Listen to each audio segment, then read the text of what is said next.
Okay folks, bread lesson today.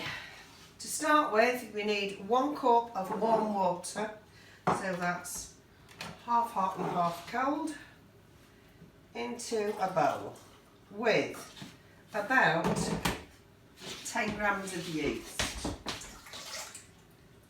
Yeast and warm water, dissolve the yeast in the warm water.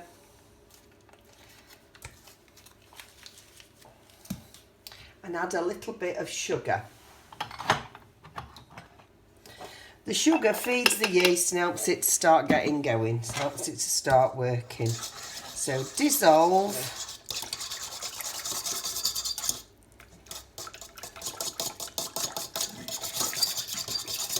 the yeast so there's no lumps.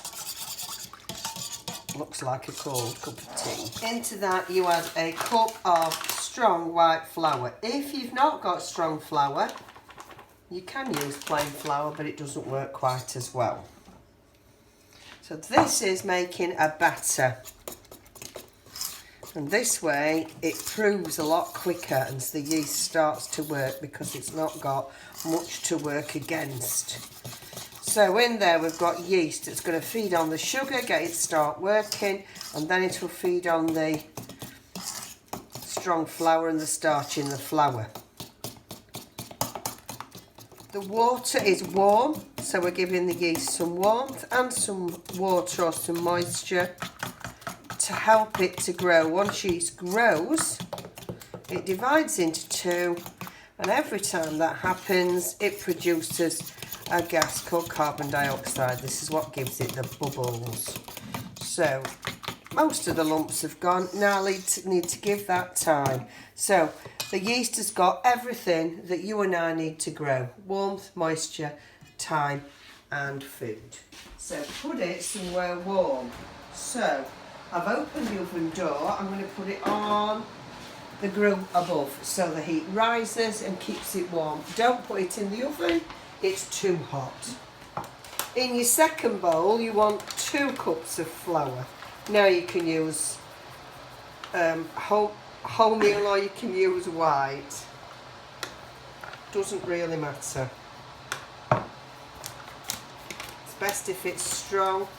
It's got more gluten in it, so it'll give you a better crust on your bread.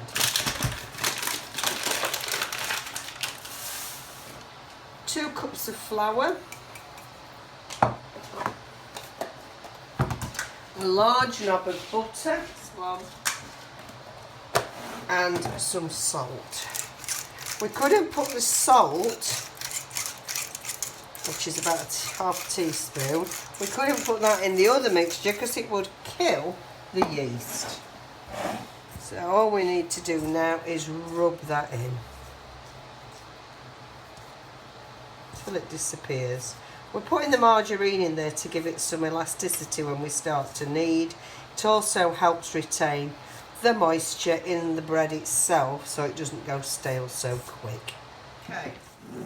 Once the batter has started to produce the carbon dioxide bubbles, you can see them on the top, and it's gone really nice and frothy, we need to put the dry ingredients, the flour, salt and margarine that you've rubbed together into it and stir it together. This should form a really damp dough. When you've stirred and you can't stir anymore because it's not going to go together, take your fork out, get your hand in. It should be quite warm. Should be able to now make this into a ball of soft dough. So most of the flour bits you should be able to wipe from around the edges of the bowl and be left with a lump of dough that you can knead. If there's any bits round the bowl,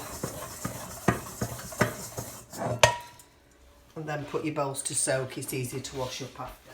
Right, so we need to knead this dough so it's pulling and stretching. Now this is quite damp, but what it means because it's quite damp is that it stretches really easily and will give you a nice elastic dough. So what we've got to do is get this smooth.